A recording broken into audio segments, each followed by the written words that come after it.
Hello everyone, welcome to my channel. আশা করি তোমরা ভালো আছো।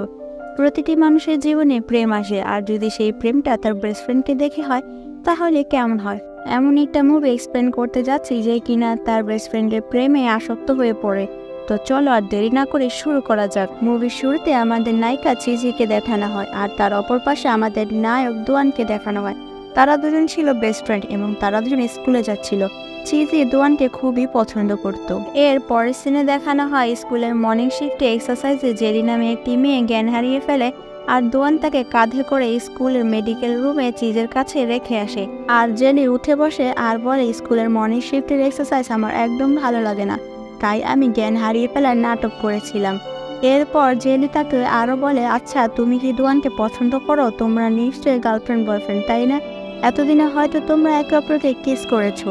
জেলির এইসব কথায় চিজি কোনো উত্তর দেয় না। এরপরে যখন তাদের স্কুল ছুটি হয়, চিজি তখন দোয়ানকে বলে, জেলি তোমার ব্যাপারে অনেক কথা বলেছে, ও মনে হয় তোমাকে পছন্দ করে, কিন্তু আমি জেলিকে বলে দিয়েছি তুমি আমার বয়ফ্রেন্ড, এতে কি তোমার কোনো সমস্যা আছে?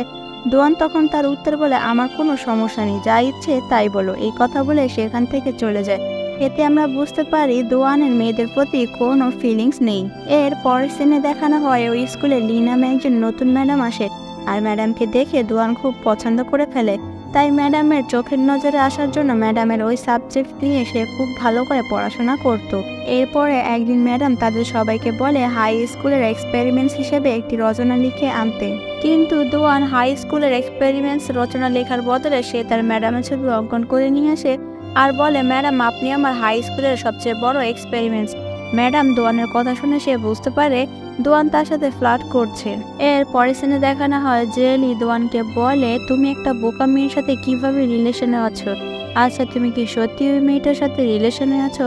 দোয়ান তখন বলে, আমি ওর সাথে রিলেশনে থাকি বা না থাকি তাতে তোমার সমস্যা কি?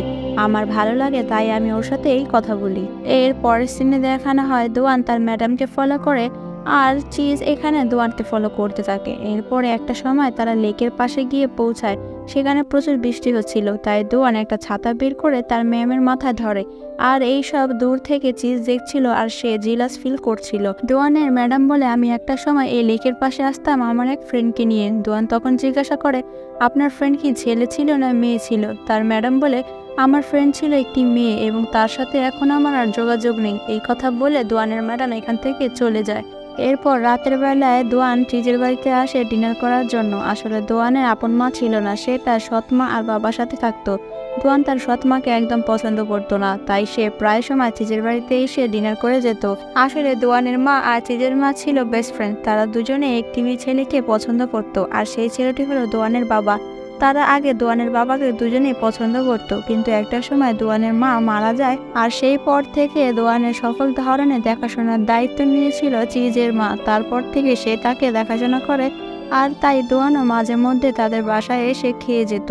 এরপরে চিজ সবকিছু জেনে দোয়ানকে জিজ্ঞাসা করে, তোমার আজকে বাড়িতে আসতে দেরি হলো কেন? দোয়ান তখন বলে, আমি একটু লাইব্রেরিতে ছিলাম। পরের সিনে দেখা যায় স্কুলে ম্যাডামের বয়ফ্রেন্ড ম্যাডামের সাথে দেখা করতে আসে, আর সেটা দোয়ান দেখে ফেলে। দোয়ান দেখে তার অনেক কষ্ট লাগে, আর তখনই চিজে আসে, আর চিজি এসে দোয়ানকে সেখান থেকে নিয়ে যায়। দোয়ান চিজিকে জিজ্ঞাসা করে, আচ্ছা আমি কি ম্যাডামের বয়ফ্রেন্ডের চেয়ে দেখতে অনেক খারাপ? তখন চিজি উত্তরে বলে, না তুমি অনেক সুন্দর আর অনেক স্মার্ট। এরপরে দোয়ান বাড়ি গিয়ে ম্যাডামের বিষয়ে জানার জন্য ইন্টারনেটে সার্চ করে, আর তখনই চিজি তাকে ফোন দেয় আর দোয়ানকে বলে, দোয়ান তুমি কি জানো ম্যাডামের বয়ফ্রেন্ড তাকে প্রপোজ করেছে, আর তারা কিছুদিন পরে অন্য দেশে ট্রান্সফার হয়ে যাবে এবং তারা বিয়ে করতে চলেছে। এটা শুনে দোয়ানের বেশ খারাপ লাগে।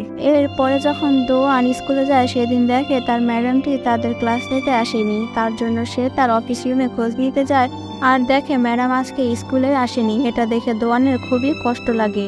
এরপরের সিনে দেখানো হয় এই স্কুলে নতুন একটি ছেলে ভর্তি হয়েছে, যার নাম দাও। দাও চিজিকে অনেক পছন্দ করে, কিন্তু চিজি দাওকে একদম পছন্দ করে না। আর তখনই দাও চিজির ব্যাপারে জানতে দোয়ানের কাছে জিজ্ঞাসা করে, আর তখনই চিজি চলে আসে। তখন দিয়ান বলে, এই না তোমার স্বপ্নের নায়িকা চিজি চলে এসেছে।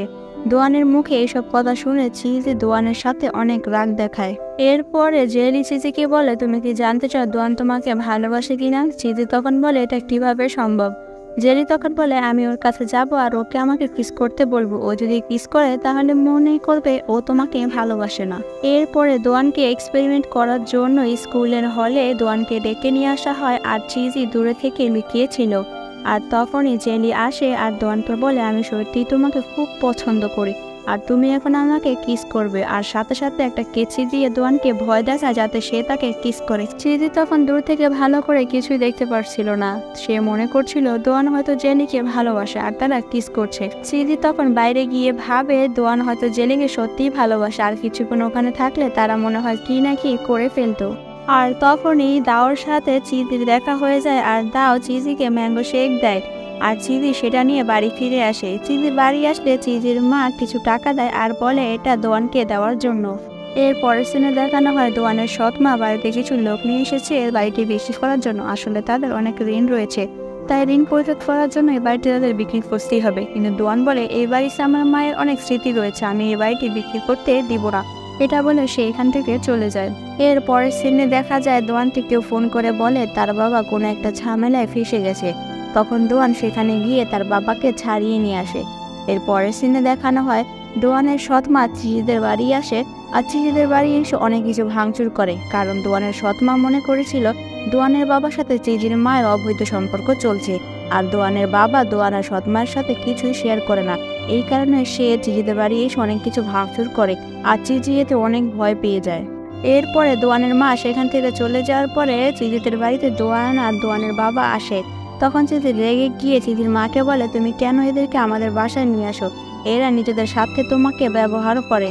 চিজির মা তখন রেগে গিয়ে চিজিকে একটা চড় দেয়। চিজি তখন আরো বলে তুমি আমার থেকে বেশিরভাগ দোয়ানকে ভালোবেসে এসেছো, সে ছোটবেলা থেকে তুমি আমাকে আলাদা চোখে দেখে এসেছো। চিজি তখন দোয়ানকে আরো বলে আমি ছোটবেলা থেকে নিজের জন্য যা যা কিনেছি তাই আমি তোমার জন্য কিনেছি, কিন্তু তার বদলে আমি তোমার থেকে কোনো ভালোবাসা পাইনি। চিজির এসব কথা শুনে দোয়ানের মনে খুবই কষ্ট লাগে। এর পরের সিনে দেখানো হয় দোয়ান এসে দেখে তার সৎ মায়ের জীবনের সকল ইনকামের টাকাগুলো রেখে এই বাড়ি ছেড়ে চলে যায়, যাতে এই ইনকামের টাকাগুলো দিয়ে দোয়ানের বাবা ঋণ পরিশোধ করতে পারে। এর পরের সিনে দেখানো হয় চিজি দোয়ানের সাথে কোনো রকম কথা বলে না আর দোয়ানও চিজিদের বাড়িতে যাওয়া একদম বন্ধ করে দিয়েছে। কিন্তু দোয়ান চিজিকে অনেক মিস করতে থাকতো, কিন্তু সে মুখে কিছুই বলতো না। এর পরের সিনে দেখানো হয় দোয়ান জেলির সাহায্যে একটা বারে পার্ট টাইম জব করা শুরু করে আর এইদিকে চিজি দায়ের সাথে সময় কাটানো শুরু করে, কারণ চিজি মনে করে একটা ভাঙা মনকে জোড়া লাগানোর জন্য অন্য কারো সঙ্গ নিতে হয়। এর জন্য চিজি দায়ের সাথে সম্পর্ক শুরু করে। এর পরের সিনে দেখানো হয় টানা 1 মাস পরে দোয়ান চিজিকে ভয়েস মেসেজ করে বলে আমি আজকে তোমাদের বাসায় ডিনার করতে আসছি। চিজি এটা দেখে অনেক খুশি হয়ে যায়। এরপর সেদিন রাতে দোয়ান চিজির বাড়িতে আসে ডিনার করার জন্য। এখানে দোয়ান চিজির প্রতি অনেকটা কেয়ারিং হয় আর এখানে তাদের ভিতরে একটা রোমান্টিক সিন ক্রিয়েট হয়। এর পরের সিনে দেখানো হয় স্কুলের সেই ম্যাম এখান থেকে চলে যাওয়ার জন্য সবার কাছ থেকে বিদায় নিতে আসে আর সে বলে সে অন্য দেশে গিয়ে বিয়ে করতে চলেছে। এটা জেনে সবাই খুশি হয়। এটা জেনে দোয়ান কষ্ট পায়নি, কারণ সে বুঝে গেছে জীবনের বাস্তবতাকে মেনে নিয়ে সামনে এগিয়ে যেতে হবে। এর পরের সিনে চিজি আর দাওকে স্কুলের হলে দেখা যায়। চিজি দাওকে বলে তুমি স্টেজে উঠে আমাকে আই লাভ ইউ বলো। তখন দাও স্টেজে উঠে চিজিকে আই লাভ ইউ বলে আর চিজি তখন চোখ বুজে কল্পনা করে আর ভাবে যদি এই কথাটি তাকে দোয়ান বলতো তাহলে কতই না ভালো হতো। এরপরে চিজি দাওকে বলে তুমি আমাকে কিস করো আর যখনই তারা কিস করতে যাবে আর তখনই দোয়ান চলে আসে। দোয়ান তাদেরকে দেখে রেগে এখান থেকে চলে যায়। এরপরে সিনে দেখানো হয় দোয়ান বাড়ি ফিরে তার বাবাকে বলে তার সৎমাকে ফিরিয়ে আনতে, এতে তার কোনো আপত্তি নেই, কিন্তু তার বাবা এর কোনো উত্তর দেয় না। এরপরে সিনে দেখা যায় চিজি আর দোয়ান একটা নদীর ধারে বসে রয়েছে। চিজি তখন দোয়ানকে বলে আমাদের স্কুল থেকে সেই ম্যামটি চলে গেছে, তুমি মনে হয় এতে অনেক কষ্ট পেয়েছো। দোয়ান তখন বলে আমি এইসব নিয়ে এখন আর কষ্ট পাই না। চিজি তখন বলে আচ্ছা আমি কিন্তু তোমার জীবন থেকে কোথাও হারিয়ে যাই তখন তুমি কি করবে? দোয়ান তখন বলে তুমি যেখানে যাও না কেন তোমাকে আমি খুঁজে বের করব। চিজি তখন বলে আচ্ছা যদি এই নদীতে জেলি আর আমি পড়ে যাই তখন তুমি কাকে উদ্ধার করবে? দোয়ান বলে আমি তোমার এই কথাটির উত্তর দিব না, কারণ তুমি সাঁতার জানো। এরপরে আমাদেরকে একটা ফ্ল্যাশব্যাক দেখানো হয়। চিজি যখন 10 বছর ছিল তখন চিজি পানিতে পড়ে যাওয়া নাটক করছিল। চিজি তখন বলেছিল যে আমাকে উদ্ধার করতে আসবে সেই হচ্ছে আমার স্বপ্নের রাজকুমার। তখন দেখা যায় দোয়ানই তাকে উদ্ধার করেছিল। এরপরে চিজি বলে তার জীবনের সবচেয়ে বড় সিক্রেট হলো সে দোয়ানকে ভালোবাসে। আর এরই মধ্যে দিয়ে মুভিটি শেষ হয়ে যায়।